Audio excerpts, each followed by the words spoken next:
بسم اللہ الرحمن الرحیم۔ محترم ناظرین، السلام علیکم۔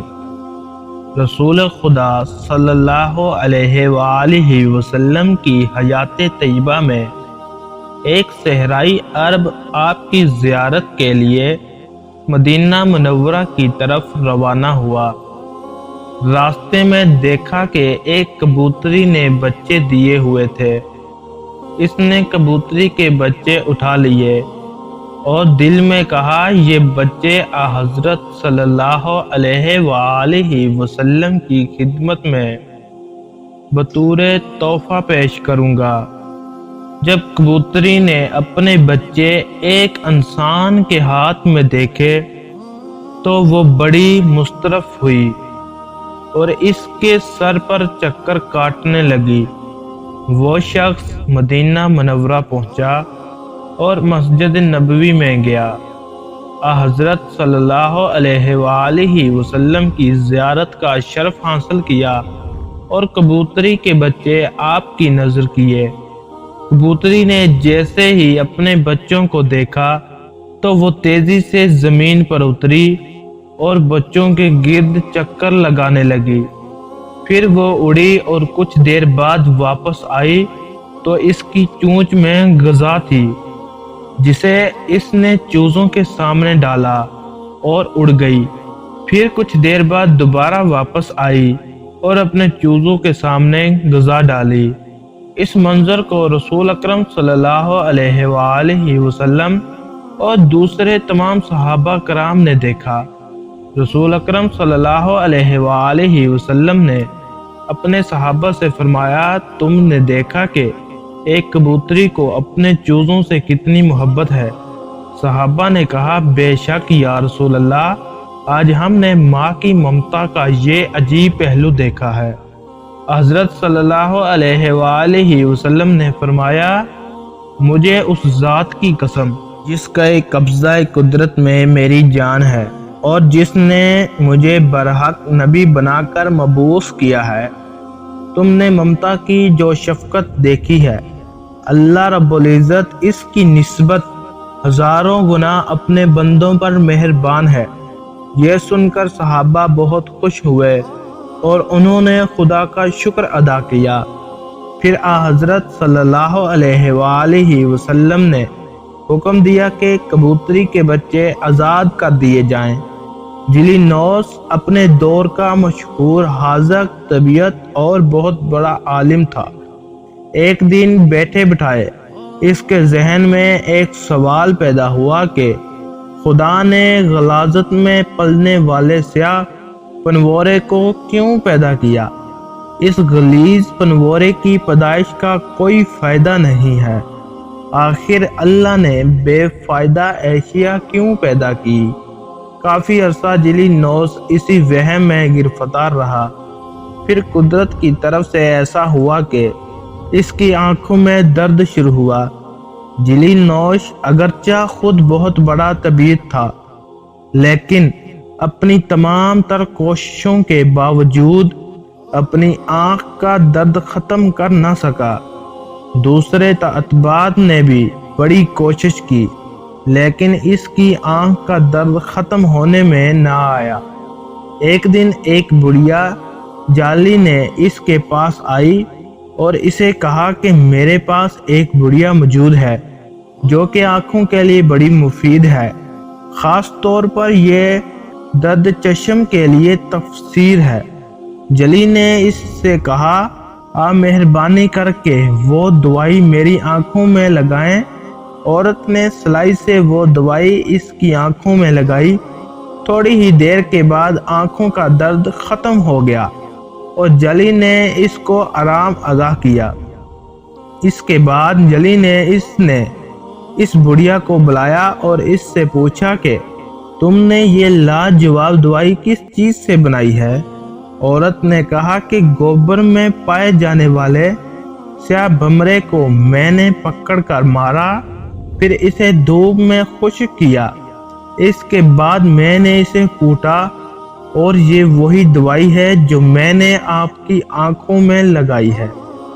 جب جلی اس نے یہ جواب سنا تو حیران رہ گیا اور اسے معلوم ہو گیا کہ خدا نے کوئی چیز بیکار اور بے فائدہ پیدا نہیں کی۔ مشہور متکلم علی بن مسیم بغداد کے رہائشی تھے۔ اس کے زمانے میں مامون کی حکومت تھی۔ اس وقت حسین بن سہیل مامون کا اہم ترین وزیر تھا، جو کچھ الحاد کی طرف مائل تھا۔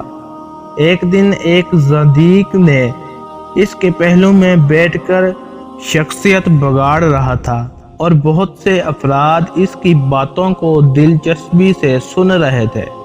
وہ بدبخت یہ ثابت کرنے میں مصروف تھا کہ پوری کائنات خود پیدا ہوئی ہے، اس کا کوئی خالق و معتبر نہیں ہے۔ ابھی وہ اپنی یاد گوئیوں میں مصروف تھا کہ اتفاق سے علی بن میثم بھی وزیر کے دربار میں تشریف لائے۔ انہوں نے زندیق کی باتیں سنی تو انہیں سخت صدمہ ہوا۔ انہوں نے وزیر حسین بن سہیل کو مخاطب کر کے کہا، جناب اس کی باتیں بعد میں سن لینا، پہلے میری باتیں سنیں۔ آج میں نے اپنی زندگی کا عجیب ترین حادثہ دیکھا ہے اور میں وہ آپ کو سنانا چاہتا ہوں۔ اس آواز پر خاموشی چھا گئی۔ وزیر نے کہا، آپ نے آج کیا دیکھا؟ علی بن مسیم یوں مخاطب ہوئے، آج مجھے آپ کے یہاں آنا تھا تو میں دریا دجلہ کے ساحل پر گیا تاکہ کشتی پر بیٹھ کر آپ کے پاس آ سکوں۔ میں نے دیکھا کہ ایک کشتی کسی ملاح کے بغیر چلتی ہوئی دجلہ کے کنارے آ کر لگ گئی۔ لوگ اس پر سوار ہوئے، پھر کشتی مسافروں کو لے کر دریا میں چل پڑی۔ کشتی میں بیٹھے ہوئے مسافروں نے مختلف ٹھکانوں پر اترنا تھا۔ کشتی ہر ایک ٹھکان پر گئی اور مسافر اپنے اپنے کارڈ پر اترتے گئے۔ پھر آخر میں اس نے مجھے آپ کے محل کے سامنے آ کر اتارا، اس کے بعد آپ کے پاس چلا آیا۔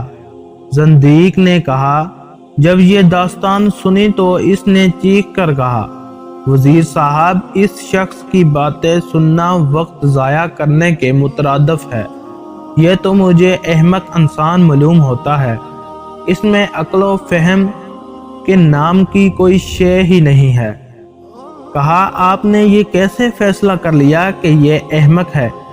زندیق نے کہا، جناب اس سے بڑھ کر اور حماقت کیا ہو سکتی ہے کہ ایک کشتی کے بغیر خود بخود چل کر گھاٹ پر آئے اور مسافروں کو اٹھا کر مختلف گھاٹوں پر اتارے، جبکہ ہم سب جانتے ہیں کشتی لکڑی سے بنی ہوتی ہے اور وہ جماد کی ایک شکل ہے، اس میں تو روح ہی نہیں ہے اور نہ عقل ہے نہ احساس ہے۔ آخر ایک کشتی یہ متوقع کیسے کی جاتی ہے کہ وہ خود بخود سفر کرے اور مسافروں کو ان کی منزل مقصود پر اتارے؟ علی بن مصر نے کہا، وزیر صاحب، احمق میں نہیں، یہ خود ہے۔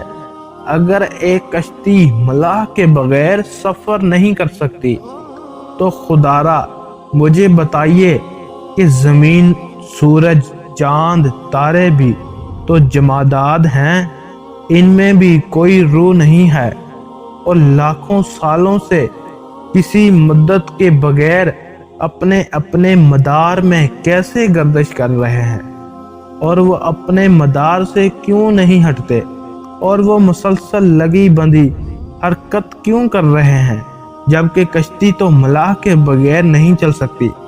آخر یہ کائنات کا نظام کس محرک معتبر کے بغیر کیسے چل سکتا ہے؟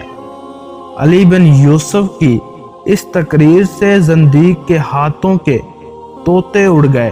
وہ سخت شرمندہ ہوا اور شرمندگی کی وجہ سے گردن جھکا لی، پھر خاموشی سے اٹھ کر وہاں سے چلا گیا۔